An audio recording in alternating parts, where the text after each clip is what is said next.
Bom dia, meu irmão, bom dia, minha irmã.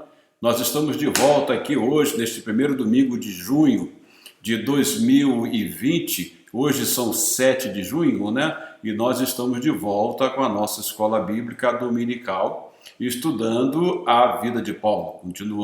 Continuamos estudando esta revista Palavra e Vida. Com mais 3 domingos, nós vamos encerrar a nossa série de estudos baseada na teologia desenvolvida pelo apóstolo Paulo, como nós temos visto a cada domingo neste segundo trimestre. Hoje nós vamos estudar a lição que tem por título A Resistência às Heresias, é a lição número 10. Com mais 3 lições, como já disse, nós encerraremos então esta série de estudos. Mas vamos lá ver o que são heresias, o que isso significa, né? Então, o que são heresias? Heresias vem do termo grego aireses, que significa escolha, opção, princípio, dogma. Dogma é a opinião ou crença estabelecida. Por exemplo, alguma coisa que não tenha o respaldo bíblico pode ser por uma religião estabelecida como uma opinião que deverá ser observada, como uma crença que deverá ser venerada, porque é a sua liderança, a liderança de uma determinada linha teológica, decidiu que aquilo deveria ser observado. Isto é o dogma, que, no entanto, não tem respaldo bíblico. Ainda, heresia também significa seita ou partido, e nós vamos ver que na Bíblia vai se referir a alguns partidos, alguns grupos, que nós vamos ver lá em Atos, por exemplo, no capítulo 5, verso 17, quando se refere aos saduceus, Então, o sumo sacerdote e todos os seus companheiros, membros do partido dos saduceus, ficaram cheios de inveja. O termo que aparece aí no grego, se referindo a partido, é o termo heresia, o termo aireses. Ainda em Atos, no capítulo 15, verso 5, vai dizer: então se levantaram alguns do partido religioso dos fariseus, que haviam crido e disseram: é necessário circuncidá-los e exigir deles que obedeçam à lei de Moisés. Então você vê aí que a heresia, ela vai formar o quê? Vai formar um grupo, né? Vai formar uma seita, vai formar um partido. Em suma, ela vai fazer com que nós tenhamos algumas coisas que vão contra aquilo que é prescrito nos requisitos que nós encontramos na Bíblia, né? Veja lá então, trazendo para o cristianismo, heresia é tudo aquilo que é ensinado ou crido sem que tenha fundamento ou embasamento bíblico, sem que esteja estribado naquilo que a palavra de Deus nos ensina. Então, tudo aquilo que vá contra a palavra de Deus, tudo aquilo que é a palavra de Deus e mais alguma coisa, isso nós devemos considerar como heresia. Paulo, o apóstolo Paulo, já que nós estamos estudando a sua teologia, ele se refere à heresia ao falar sobre divergência na igreja ou doutrinas que causam divisão. Você se lembra que eu acabei de falar há pouco que um dos significados de heresia, na sua origem, no termo grego, é partido? Então veja que vai haver dentro da igreja alguns partidos, porque alguns heréticos vão querer apresentar uma mensagem diferente da mensagem bíblica. Olha o que Paulo diz lá na primeira carta aos Coríntios, no capítulo 11, verso 19. Pois é necessário que haja divergência entre vocês, para que sejam conhecidos quais dentre vocês são aprovados. É necessário que haja divergência. Essa divergência ela é causada por meio de heresias, por meio de ensinamentos que não têm o devido respaldo bíblico. Ainda, Paulo, quando se refere às obras da carne, lá em Gálatas, ele vai dizer que uma das coisas que fazem parte das obras da carne são as dissensões, são as heresias. Olha o que o apóstolo Paulo nos diz lá em Gálatas 5, 19 a 21. Ora, as obras da carne são manifestas: imoralidade sexual, impureza e libertinagem, idolatria e feitiçaria, ódio, discórdia, ciúmes, ira, egoísmo, dissensões, aí aparecem então as heresias, né? Facções e inveja, embriaguez, orgias e coisas semelhantes. Eu os advirto, como antes já os adverti, que os que praticam essas coisas não herdarão o reino de Deus. Olha que toda essa lista que o apóstolo Paulo apresenta aí são coisas que não têm respaldo na palavra de Deus, porque são as obras da carne, e entre elas vai aparecer aí a heresia, que o apóstolo Paulo diz aí, dissensões, ou seja, vão aparecer grupos que vão causar separação, que vão trazer ideias diferentes, sem o devido respaldo bíblico, e isso vai causar divisão. Então a divisão, fruto da heresia, ela faz parte da obra da carne, não tem nada a ver com o fruto do Espírito, como o apóstolo Paulo nos diz. O apóstolo Pedro também, ele se refere aos heréticos, porque eles estavam no meio da igreja também, e Pedro vai falar algo parecido. Olha o que Pedro diz na sua segunda carta, no capítulo 2, versos 1 e 2. No passado surgiram falsos profetas no meio do povo, como também surgirão entre vocês falsos mestres. Estes introduzirão secretamente heresias destruidoras, chegando a negar o soberano que os resgatou, trazendo sobre si mesmos repentina destruição. Muitos seguirão os caminhos vergonhosos desses homens e, por causa deles, será difamado o caminho da verdade. Veja como o apóstolo Pedro chama esses heréticos, essas pessoas que vêm pregando mensagens diferentes daquelas que contém na mensagem bíblica, vem pregando doutrinas que não têm o devido respaldo bíblico. Então o apóstolo Pedro diz que no passado surgiram falsos profetas, mas que eles continuarão a surgir. O que o apóstolo Paulo, então, o apóstolo Pedro, nos dá a entender? Ele nos dá a entender que sempre surgirão falsos mestres dentro da igreja, trazendo mensagens contrárias à mensagem do evangelho. Então o apóstolo Pedro aqui, ele nos dá um alerta, olha, fiquem sempre atentos, porque do passado surgiram, mas também continuarão a surgir, como também surgirão entre vocês falsos mestres. Então o apóstolo Pedro nos dá aqui um alerta. O apóstolo Paulo, ele ao longo do seu ministério, ele implantou diversas igrejas e ele teve que exortar essas igrejas com relação às doutrinas heréticas que estavam surgindo e querendo contaminar a igreja. O apóstolo Paulo, quando ele fez a sua primeira viagem missionária, ele estabeleceu as igrejas da região da Galácia. Ele levou o evangelho até lá. Veja, essa primeira viagem missionária do apóstolo Paulo, ela está narrada em Atos capítulo 13, nos versos 13, 14, 48 e 49, que nós vamos ver aí. Veja só, de Pafos, Paulo e seus companheiros navegaram para Perge, na Panfilha. João os deixou ali e voltou para Jerusalém. De Perge, prosseguiram até Antioquia da Pisídia. No sábado entraram na sinagoga e se assentaram. Pulando lá para os versos 48 e 49. Ouvindo isso, os gentios alegraram-se e bendisseram a palavra do Senhor e creram todos os que haviam sido designados para a vida eterna. A palavra do Senhor se espalhava por toda a região. Veja, você percebe aí que os primeiros convertidos, quando Paulo chegou nessa região, foram convertidos de origem judaica, porque Paulo sempre ia pregar nas sinagogas. No sábado, entraram na sinagoga e se assentaram. Então, Paulo sempre começava, onde chegava, procurava a sinagoga para poder levar a sua mensagem.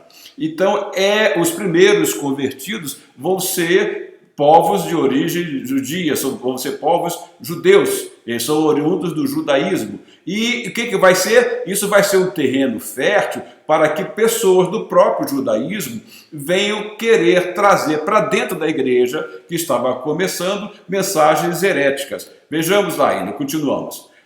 Em Icônio, Paulo e Barnabé, como de costume, foram à sinagoga judaica. Como já disse, Paulo sempre começava pela sinagoga. Ali falaram de tal modo que veio a crer grande multidão de judeus e gentios. Olhando para o mapa da primeira viagem de Paulo, e você vai ver que ele parte de Antioquia com Barnabé, ele vai a Salamina e Pafos, a ilha de Chipre, e de lá ele segue para a região, que é esta região da Galácia, que você vê aí no mapa. Então, Antioquia da Pisídia, Listra, Pérgio, Icônio, Derbe, Tarso, toda essa região aí, todas essas cidades fazem parte da região da Galácia. Então, quando Paulo escreve aquela carta aos Gálatas, ele está escrevendo para as igrejas desta região aí. E Paulo leva o evangelho para esta região, mas o que vai acontecer lá? Lá vão chegar os judaizantes, que vão levar mensagens heréticas, querendo infiltrar essas mensagens no judaísmo, porque para eles o cristianismo deveria ser um judaísmo melhorado. Eles queriam acrescentar algo mais à mensagem que o apóstolo Paulo levou para aquela região. Então vão aparecer lá os judaizantes levando mensagens diferentes. Eles diziam que os cristãos gentios deveriam guardar a lei se quisessem ser salvos. E nós já estudamos aqui, naquela lição, não as obras da lei, mas sim a graça, que a lei não pode fazer nada com relação à nossa salvação.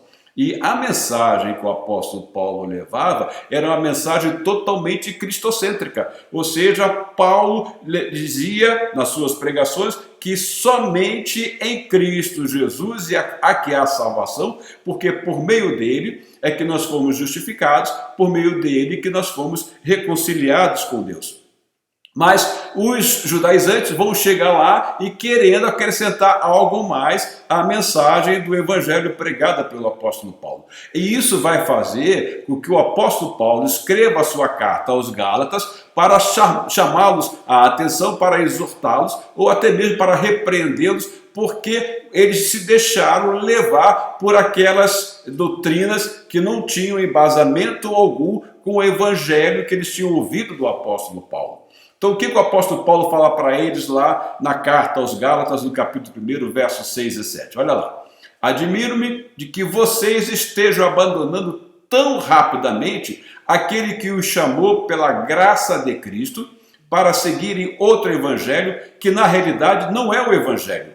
O que ocorre é que algumas pessoas os estão perturbando, querendo perverter o evangelho de Cristo.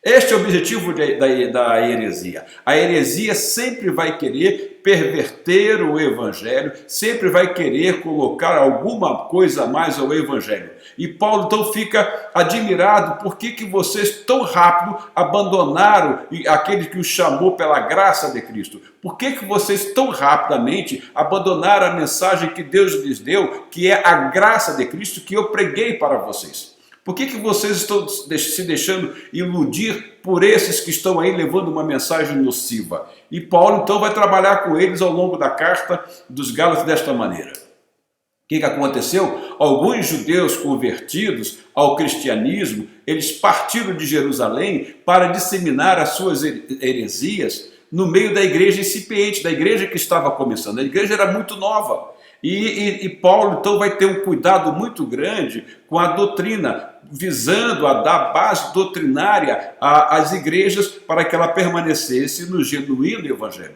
Mas, como os judeus, a igreja começa na sua maioria com judeus convertidos ao cristianismo, alguns deles guardaram os ranços do judaísmo, não entendendo que a salvação era puramente pela graça. Então um grupo parte de Jerusalém, vai passar por Antioquia e de Antioquia vai se espalhar pelo mundo afora, acrescentando algo mais à mensagem do evangelho. Olha lá em Atos capítulo 15, versos 1, 2 e o 5.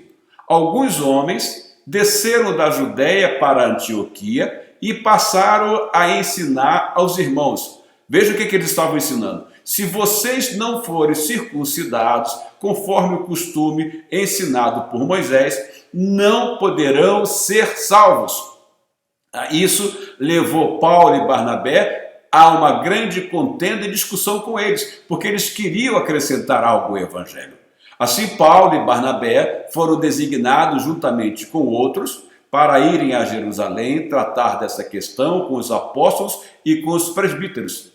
Então se levantaram alguns do partido religioso dos fariseus que haviam crido e disseram: é necessário circuncidá-los e exigir deles que obedeçam à lei de Moisés. Aí você vai ver em Atos, no capítulo 15, a realização do primeiro concílio da igreja. E foi lá, então, mediante a liderança de Tiago, que vai dizer o seguinte: olha, recomende a essas igrejas que elas não precisam guardar nada dessas coisas, que elas têm que ficar afirmadas no puro evangelho da graça do Senhor Jesus Cristo, porque estavam contaminando esses homens que desceram da Judéia para Antioquia e que foram se espalhando por onde a igreja estava se desenvolvendo e crescendo e se expandindo.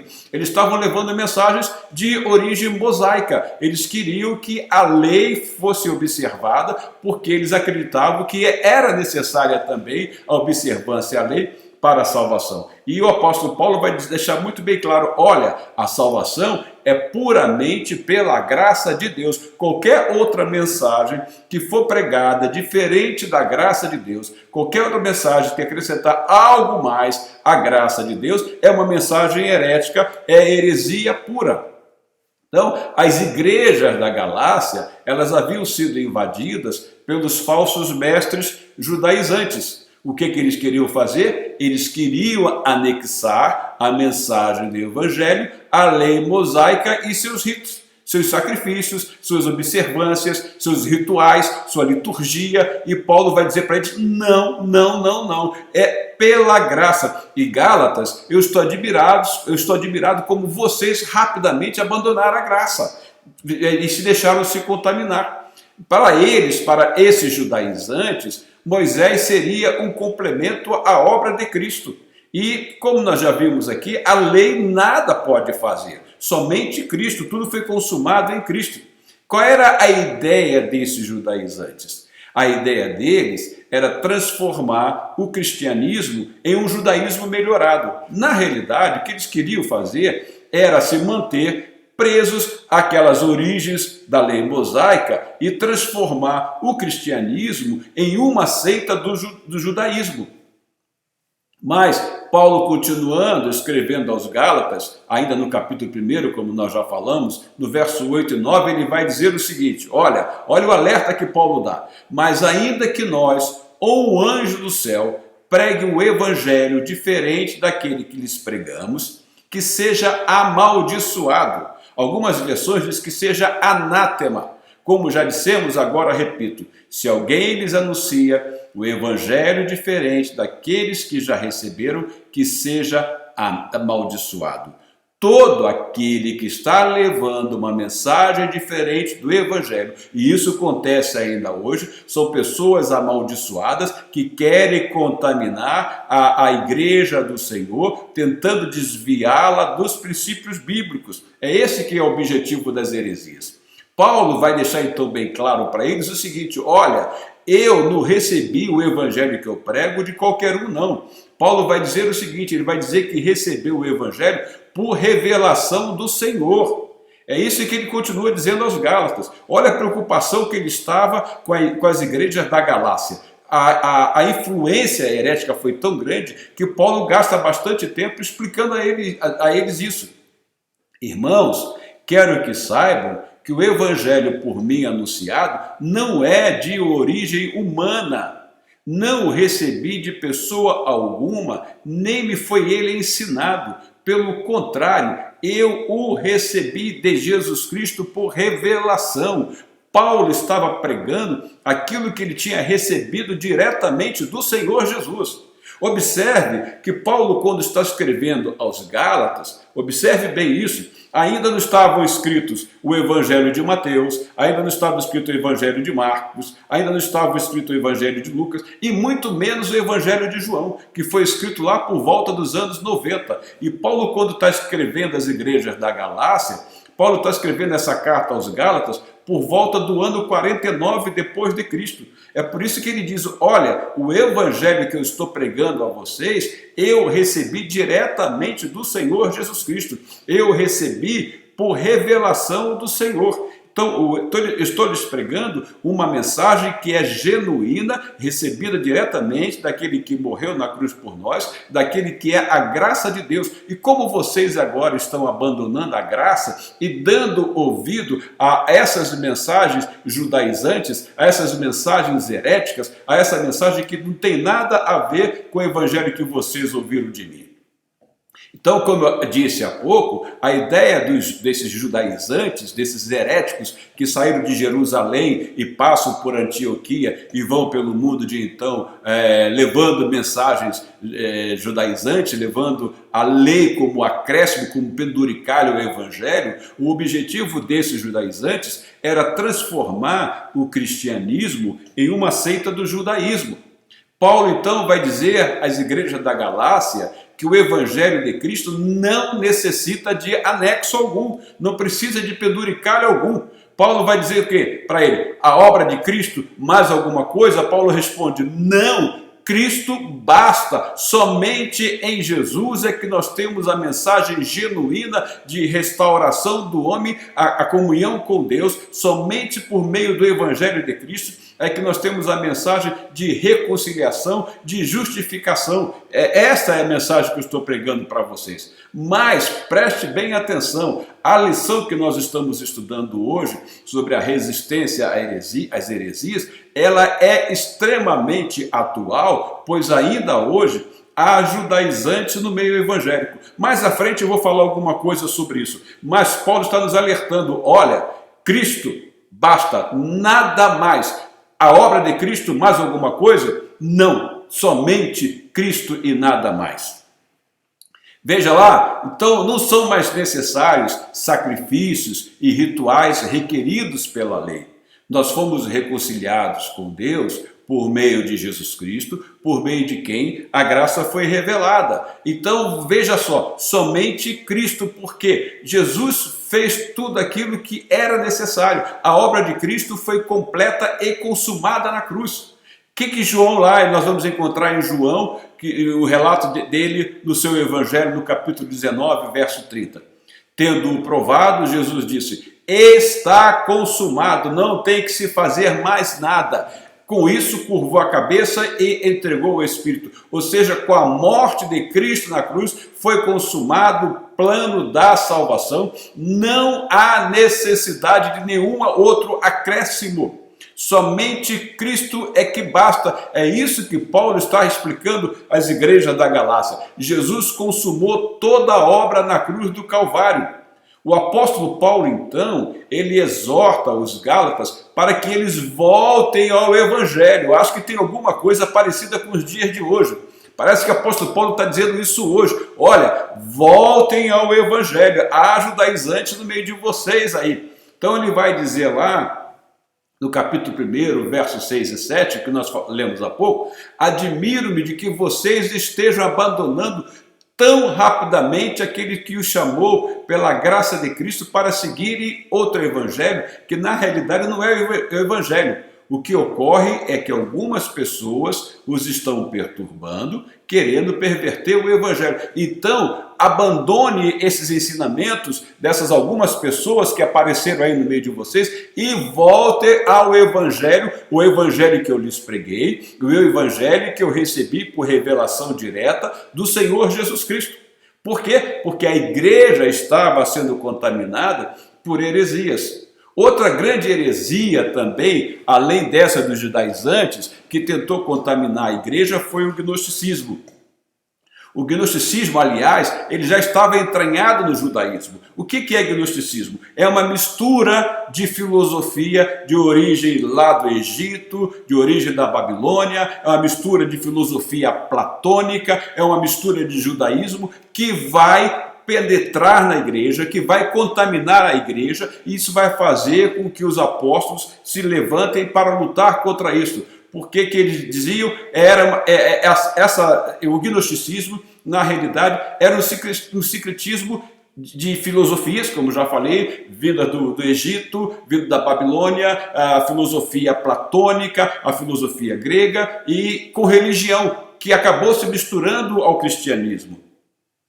O que essa heresia pregava? Ela dizia o seguinte, ela falava sobre o dualismo mal e bem, ela separava isso dizendo o seguinte, olha, tudo que é matéria é mal, tudo que for da matéria é mal, tudo que é do espírito é do bem, é bom. Então o que eles queriam dizer com isso? Olha, o corpo não presta, o corpo é matéria. O corpo, você pode fazer com ele o que você quiser. Você pode viver uma vida de pecado, você pode se jogar no mundo. O importante é o espírito. Aliás, para a filosofia grega, ele dizia que o corpo aprisionava o espírito. O que acontecia então? Ele dizia o seguinte, que Jesus Cristo, então, não tinha a natureza humana, considerando, então, que tudo que é matéria é mal, é ruim. Então, ele dizia o seguinte, ele dizia que Jesus tinha uma aparência humana, mas que Jesus não era humano.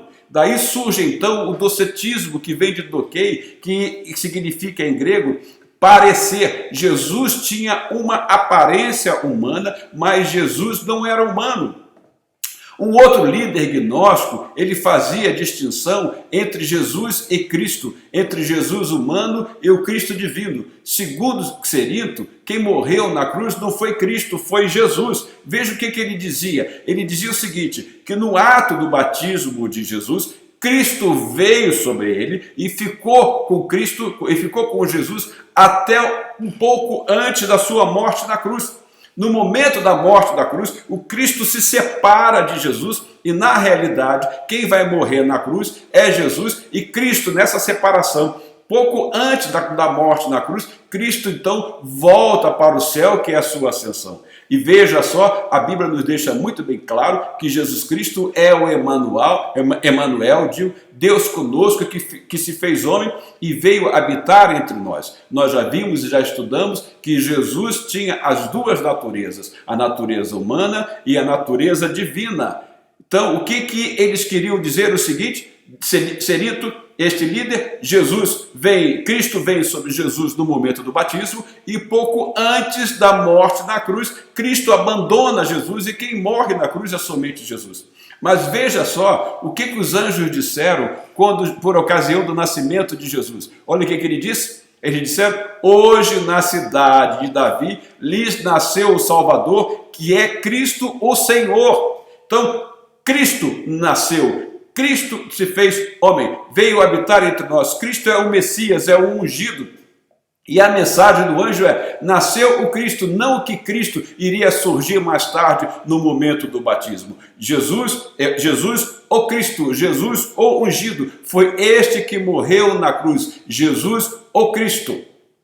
Então veja lá, o apóstolo João, então ele vai ter que combater essa outra heresia que estava influenciando a igreja, que é o gnosticismo. João vai escrever, então, na sua primeira carta o seguinte, quem é o mentiroso, senão aquele que nega que Jesus é o Cristo? Este é o anticristo, aquele que nega o Pai e o Filho. Todo que nega o Filho também não tem o Pai. Quem confessa publicamente o Filho tem o Pai. Todo aquele que nega que Jesus é o Cristo é o anticristo. Logo, dizer que Cristo não morreu na cruz é uma mensagem herética, é uma mensagem do anticristo. Ainda João, prosseguindo na sua primeira carta, no capítulo 4, no verso 2 e 3, ele diz o seguinte, vocês podem reconhecer o Espírito de Deus deste modo. Todo espírito que confessa que Jesus veio em carne procede de Deus. O que João está dizendo? O seguinte, Jesus era humano, Jesus tinha a carne, ele veio e se fez um de nós. Todo espírito que confessa que Jesus Cristo veio em carne procede de Deus. Mas todo espírito que não confessa a Jesus não procede de Deus. Esse é o espírito do anticristo, acerca do qual vocês ouviram, que está vindo e agora já está no mundo. Observe que essa mensagem do gnosticismo, hoje ela aparece presente em diversas religiões e diversas seitas. ela está travestida como se fossem mensagens boas, como se fossem mensagens que têm embasamento bíblico, mas não têm embasamento bíblico, porque João diz: todo aquele que nega que Jesus Cristo não veio em carne, esse é o anticristo. E João vai prosseguir combatendo o gnosticismo, porque ele, no seu evangelho, ele vai dar muita ênfase à humanidade de Jesus Cristo. Olha, quando João escreve o seu evangelho, quando João escreve a primeira de João, a segunda de João e a terceira de João, é por volta dos anos 90. Tá? É bem mais tarde que João vai escrever o evangelho e as suas 3 cartas, bem mais distante de Mateus, de Lucas e de João. Então João, quando está escrevendo o seu evangelho, ele vai enfatizar a humanidade de Jesus Cristo, justamente porque o gnosticismo dizia que Jesus não era humano, que Jesus tinha uma aparência humana. E João, então, ao desenvolver o seu evangelho, ele vai mostrar em Jesus certos detalhes que você vê na vida humana. Por exemplo, olha só o que ele fala em João capítulo 4, verso 6. Havia ali o poço de Jacó, Jesus cansado da viagem, olha, Deus não se cansa, Jesus era humano aqui estamos falando da natureza humana de Jesus. Jesus, cansado da viagem, sentou-se à beira do poço. Isso se deu por volta do meio-dia. Como eu disse, Jesus tinha as duas naturezas, a natureza divina e a natureza humana, mas João faz questão de enfatizar a natureza humana de Jesus, mostrando que ele sentia as mesmas coisas que nós sentimos. O que João quer dizer com isso? Jesus não tinha somente uma aparência humana. Jesus tinha a natureza humana e ele se cansou, ele ficou cansado da sua viagem. João prossegue, ainda lá no capítulo 19, verso 28. Mais tarde, sabendo então que tudo estava concluído, para que a Escritura se cumprisse, Jesus disse: tenho sede. Coisa que é tão normal para o ser humano. Isso João escreve com esses detalhes para enfatizar a natureza humana de Jesus. Voltando ao apóstolo Paulo, ainda, ele vai alertar Timóteo, que era um jovem ministro, um jovem pastor, ele vai falar do perigo que era essa heresia para a igreja de Cristo. O que ele vai dizer lá na primeira carta a Timóteo, no capítulo 1, do verso 3 a 7. Partindo eu para a Macedônia, roguei-lhe que permanecesse em Éfeso para ordenar a certas pessoas que não mais ensine doutrinas falsas. Olha como as heresias estavam se espalhando e a igreja estava começando. E que deixe de dar atenção a mitos e genealogias intermináveis que causam controvérsias em vez de promoverem a obra de Deus, que é pela fé. O objetivo desta instrução é o amor que procede de um coração puro, de uma boa consciência e de uma fé sincera. Alguns se desviaram dessas coisas, voltando-se para discussões inúteis, querendo ser mestres da lei, quando não compreendem nem o que dizem, nem as coisas acerca das quais fazem afirmações tão categóricas. Há tantos que levam a mensagem herética, querendo se dizer mestre, quando eles não compreendem nada da Bíblia, não têm conhecimento algum da palavra de Deus. E é isto que o apóstolo Paulo então vai falar com o jovem Timóteo, alertando o seguinte: olha, cuidado com esse pessoal que fica levando mitos, genealogias intermináveis, causando dissensão, causando controvérsias, e isso só vai atrapalhar a obra de Deus. E alguns deles se desviaram, voltando-se para essas discussões inúteis, querendo ser mestres da lei, quando não compreendem nem o que dizem, nem as coisas acerca das quais fazem afirmações tão categóricas. Nas cartas a Timóteo, então, ainda prosseguindo, Paulo vai continuar alertando Timóteo, lá na sua segunda carta agora, no capítulo 3, versos 6 a 9. São estes os que se introduzem pelas casas e conduzem mulherzinhas sobrecarregadas de pecados, as quais se deixam levar por toda espécie de desejos. Elas estão sempre aprendendo, mas não conseguem nunca chegar ao conhecimento da verdade. Como Janes e Jambres se opuseram a Moisés, esses também resistem à verdade. A mente deles é depravada, são reprovados na fé, não irão longe.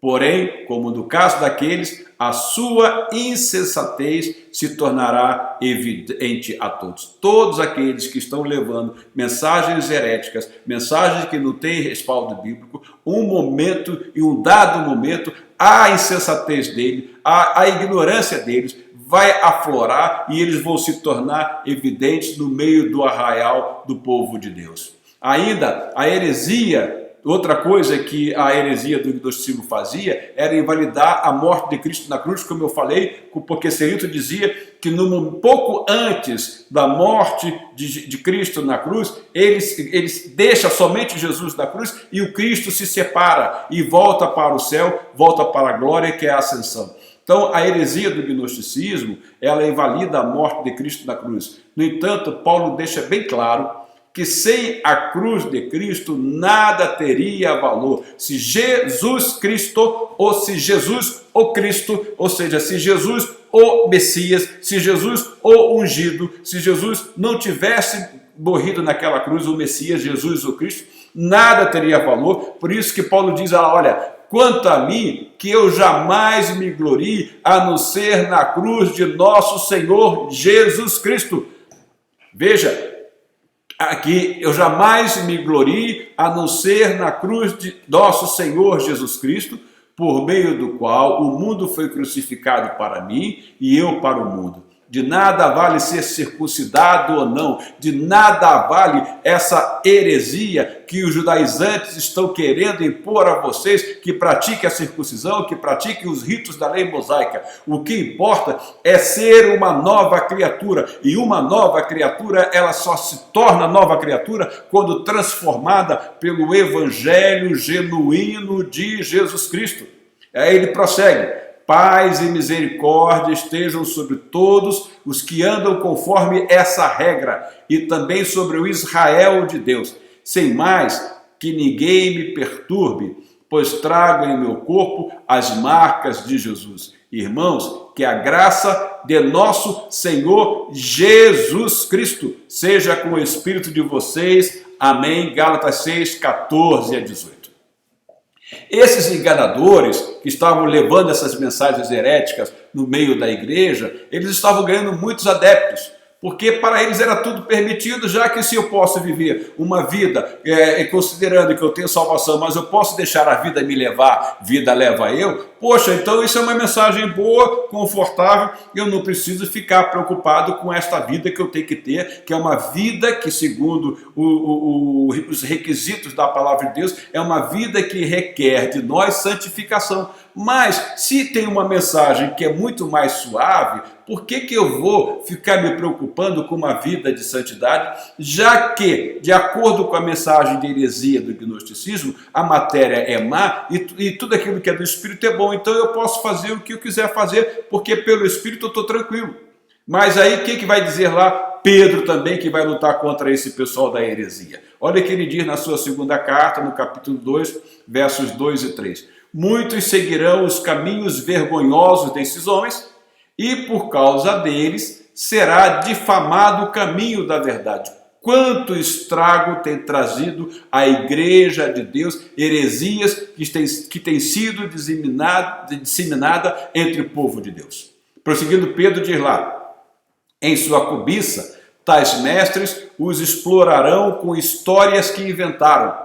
Há muito tempo a sua condenação paira sobre eles e a sua destruição não tarda. O apóstolo Pedro fazendo coro com o apóstolo Paulo e com o apóstolo João contra as heresias. Então veja lá algumas outras heresias, além dos judaizantes, além dos gnosticistas, do gnosticismo, durante o primeiro século e o segundo século, outras heresias foram impregnadas na igreja de Cristo. Surgiram os ebionitas, que dizia que Jesus era um homem que recebeu o Espírito Santo de Deus e não foi nada mais do que um grande profeta. Surgiram os maniqueus, os montanitas, os monarquianos e outros mais que surgiram, porque o tempo aqui agora não nos permite, e nós deveremos estudar isso em uma ocasião mais oportuna, com mais detalhes, mas eu quero dizer que do início da igreja surgiram as heresias, durante o século II as heresias prosseguiram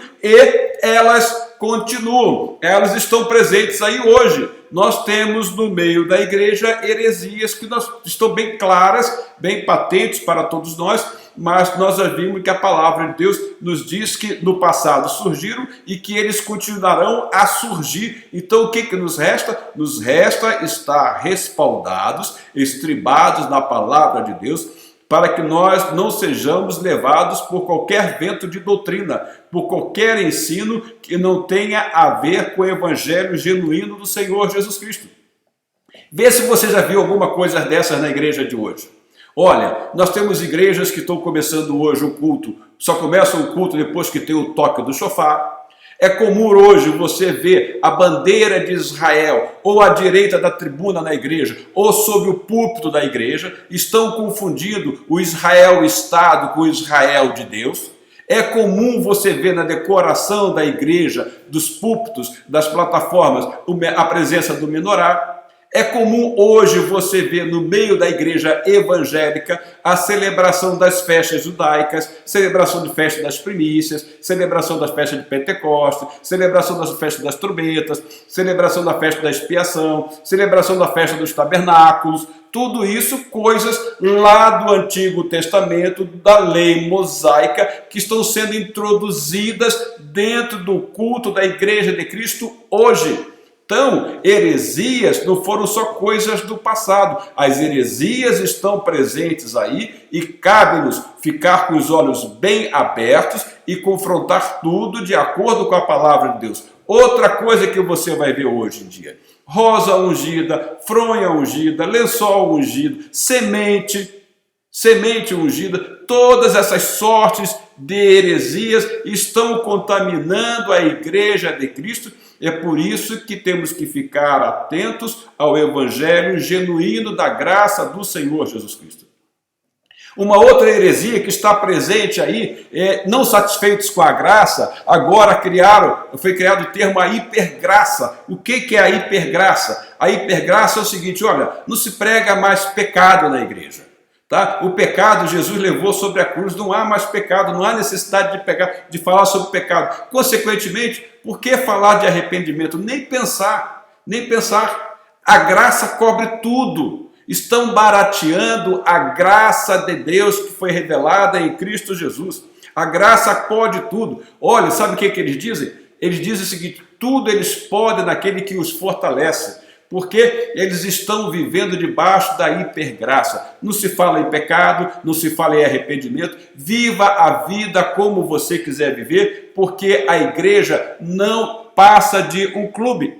Nós temos hoje igrejas clubes, onde o pessoal se reúne, tem vida social, mas não tem palavra genuína, não tem alimento puro, alimento que sustente, alimento que fortaleça. É por isso que eu digo, meu irmão, louve a igreja que nós pertencemos, porque a nossa igreja tem palavra genuína, ensinamentos bíblicos genuínos. E é importante numa igreja que ela tenha púlpito. Quando digo que uma igreja tem que ter púlpito, é uma igreja que está firmada, de onde do púlpito partem mensagens, partem ensinamentos totalmente respaldados, totalmente com fundo bíblico, com palavras dirigidas pelo Espírito, com ensinamentos que visam ao fortalecimento da igreja, que visam ao fortalecimento da nossa vida cristã, da nossa vida com Deus, que visam a nossa santificação.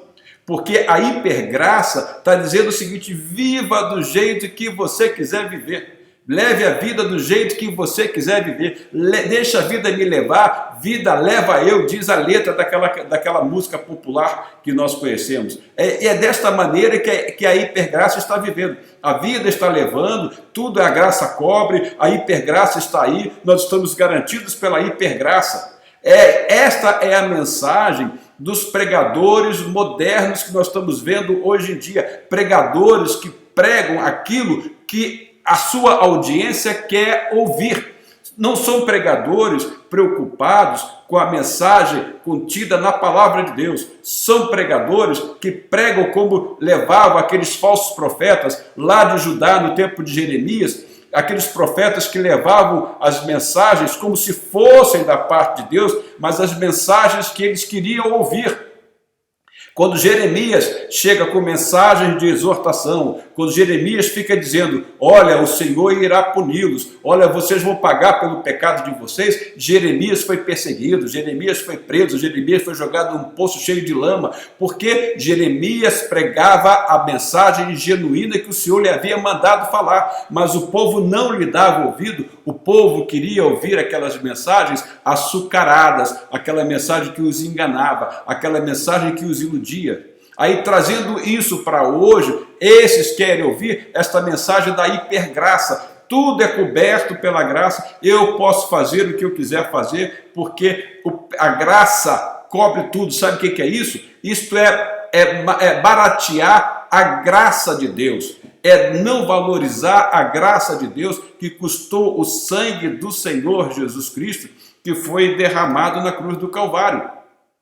Outra heresia que nós estamos vendo aí hoje é a teologia do coaching. Olha, você é capaz, você vai conseguir, você é vencedor, você é vitorioso. É essa que é a teologia do coaching, é a autoconfiança. Tudo posso, eu sou capaz, eu tenho dentro de mim a energia, eu tenho dentro de mim o potencial. Olha, meu irmão, coitado de quem confia nas suas próprias forças.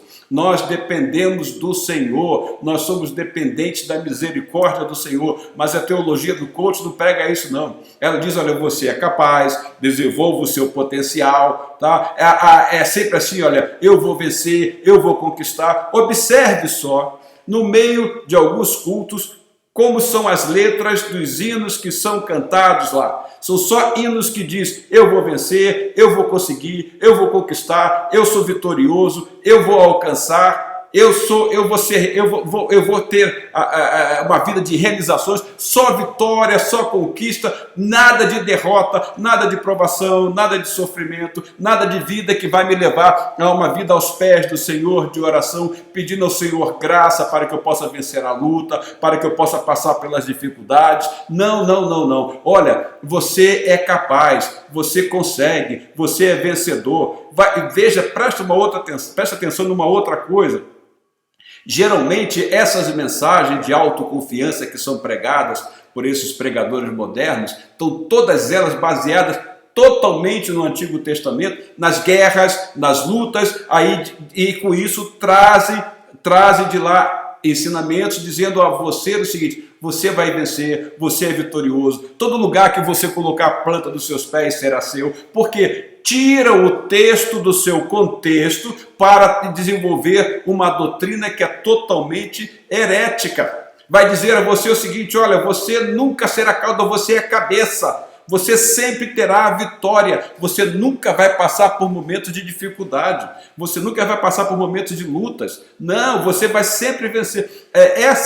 Esse o ensinamento da teologia do coaching. Ela diz o seguinte, ela visa a desenvolver a autoajuda, a sua própria capacidade. Mas veja, o que nós precisamos? Da autoajuda? Nós vamos confiar na autoajuda ou vamos confiar na ajuda que vem do alto? Nós somos dependentes da ajuda do alto. Nós vivemos cada dia pela graça de Deus, pela misericórdia de Deus. Mas a teologia do coach vai dizer que você é capaz, que você tem potencial, que você vai vencer, que você não nasceu para ser cauda, mas você nasceu para ser cabeça. Então, são palestras, na realidade não são pregações, na realidade não são mensagens bíblicas, na realidade são palestras de autoajuda, e há muitos aí que são esses pregadores que estão pregando essa mensagem da autoajuda, se esquecendo de que nós dependemos da ajuda do alto, da ajuda que vem do trono da graça de Deus. Aí, meu irmão, os enganadores, com suas heresias, se espalham pelo mundo. Foi isso que Pedro diz, olha, no passado surgiram e vão continuar surgindo, e eles estão aí se espalhando pelo mundo.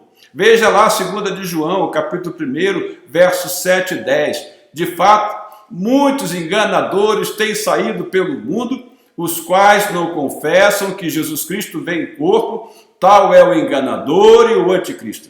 Tenham cuidado para que vocês não destruam o fruto do nosso trabalho, antes sejam recompensados plenamente. Todo aquele que não permanece no ensino de Cristo, preste atenção, todo aquele que não permanece no ensino de Cristo, mas vai além dele, não tem Deus. Quem permanece no ensino tem o Pai e também o Filho. Se alguém chega a vocês e não trouxer esse ensino, se alguém chegar a vocês e não trouxer esse ensino, não o recebam em casa nem os saúdem. Olha o que João diz, não os recebam em casa nem os saúdem. Olha, irmãos, temos que ficar com os olhos bem abertos e confrontar todas as coisas, porque a palavra de Deus nos alerta com relação a isso. Veja lá, Paulo ainda na sua 2 Timóteo, no capítulo 3, verso 1, saiba disto, nos últimos dias sobrevirão tempos terríveis. Os homens serão egoístas, avarentos, presunçosos, arrogantes, blasfemos, desobedientes aos pais, ingratos, ímpios, sem amor pela família, irreconciliáveis, caluniadores, sem domínio próprio, cruéis, inimigos do bem, traidores, precipitados, soberbos, mais amantes dos prazeres do que amigo de Deus, tendo aparência de piedade. Olha, entenda o que é piedade. Piedade significa santidade. Veja, todo aquele que chega com mensagem herética, ele vem com uma aparência de santidade, chega até a ser um pouco arrogante, quer se mostrar tenta se mostrar espiritualmente falando como superior. Então diz lá, tendo aparência de piedade, tendo aparência de santidade, mas negando o seu poder. Afaste-se também destes, tenha cuidado com eles. A igreja, então, ela precisa ouvir a palavra de Deus. O que se faz necessário hoje, nós estamos precisando de um avivamento, mas de avivamento na palavra de Deus. A igreja precisa de conhecer mais a palavra de Deus, a igreja precisa de praticar mais a palavra de Deus, e é isso que você vai ver que Tiago diz, olha, todo aquele que ouve, mas não pratica a palavra, está perdendo o seu tempo. Nós temos que ouvir e praticar a palavra de Deus, e por meio da palavra de Deus nós vamos ficar atentos e vamos perceber quando as heresias surgirem. O que Paulo vai dizer lá com relação à palavra ao seu jovem aluno, ao seu pupilo, aquele jovem pastor que era Timóteo, 2 Timóteo, capítulo 4, verso 2 a 4. Pregue a palavra, não invente, não anexe nada à palavra. Pregue a palavra, esteja preparado a tempo e fora de tempo, repreenda usando o quê? A palavra. Corrija usando o quê? A palavra. Exorte usando o quê? A palavra, com toda paciência e doutrina. Pois virá o tempo em que não suportarão a sã doutrina, pelo contrário, sentindo coceiras nos ouvidos, segundo os seus próprios desejos, juntarão mestres para si mesmos. Eles se recusarão a dar ouvidos à verdade, voltando-se para os mitos. Então, olha como a palavra de Deus, olha como o apóstolo Paulo nos alerta. Pois virá um tempo em que não suportarão a sã doutrina, pelo contrário, sentindo coceira nos ouvidos, segundo os seus próprios desejos, juntarão mestres para si mesmos. Eles se recusarão a dar ouvidos à verdade, voltando-se para os mitos, é que Paulo diz a Timóteo na sua segunda carta, no capítulo 4, do verso 2 a 4. Então, meu irmão, olha aqui uma coisa extremamente importante.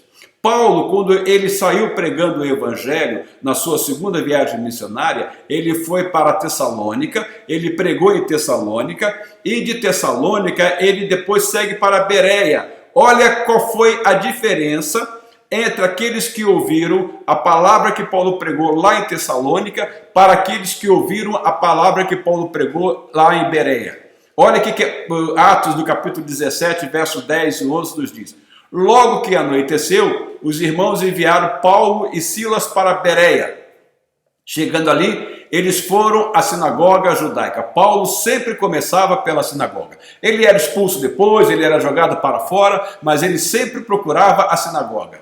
Aí o que aconteceu lá em Bereia? Os bereanos eram mais nobres do que os tessalonicenses, pois receberam a mensagem com grande interesse, examinando todos os dias as Escrituras para ver se tudo era assim mesmo. Olha, Paulo começou pregando na sinagoga, lá quando ele chega em Bereia. Então Paulo estava pregando para uma audiência que na sua maioria eram judeus. Então eles conheciam o Velho Testamento e veja aí que quando Paulo está pregando, os evangelhos não estavam escritos ainda na sua inteireza, todos estavam escritos, o Novo Testamento não estava todo formado, então Paulo está conversando, está pregando para pessoas que conheciam o Velho Testamento.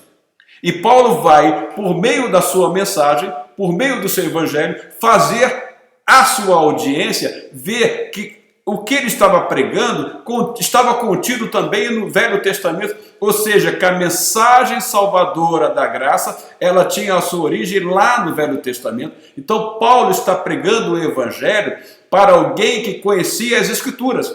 Mas o que eles fizeram? Eles não confiaram de imediato na mensagem que Paulo estava pregando, não.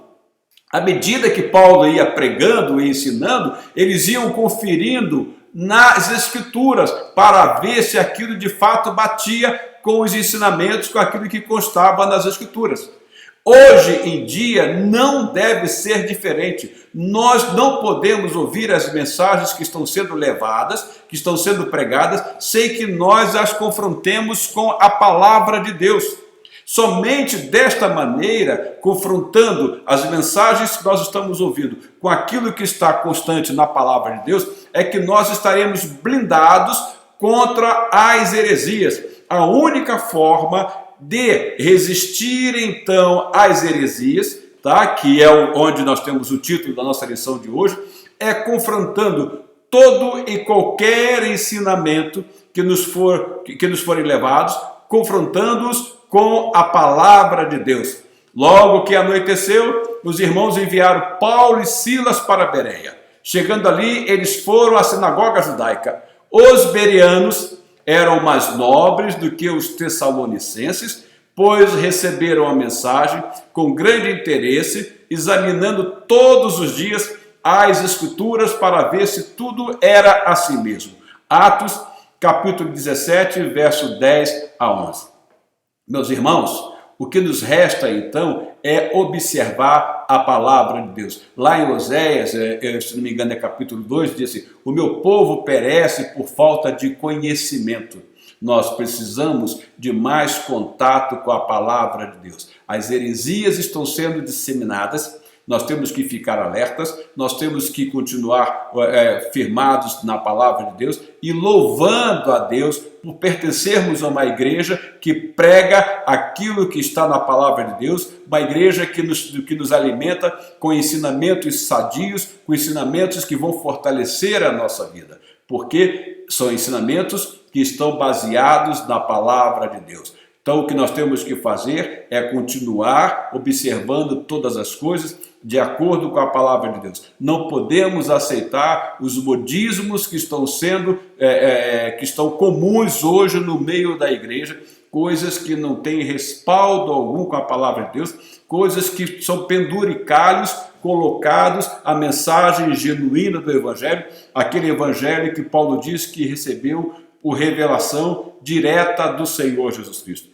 Irmãos, fiquemos firmes na palavra de Deus. Olha o que o salmista diz: escondi a minha palavra no meu coração para eu não pecar contra ti. A hipergraça diz o seguinte: olha, eu posso viver à vontade. A teologia do coach diz: eu sou vitorioso porque eu nasci para vencer. Mas nós estamos com Cristo, porque ele disse: no mundo vocês terão aflições, mas tenham bom ânimo, eu venci o mundo e vocês também venceremos. Nós vamos vencer não por causa da autoajuda, nós vencemos e venceremos sempre por causa da ajuda que vem do alto, por causa daquilo que a palavra de Deus nos ensina. Então, observemos a palavra de Deus. É a única forma que nós temos para estar blindados com relação a esta série de heresias que nós vemos hoje na Igreja de Cristo. Heresias houve no passado e heresias há hoje no presente, e heresias continuarão havendo enquanto a igreja caminhar, mas nós temos que estar firmados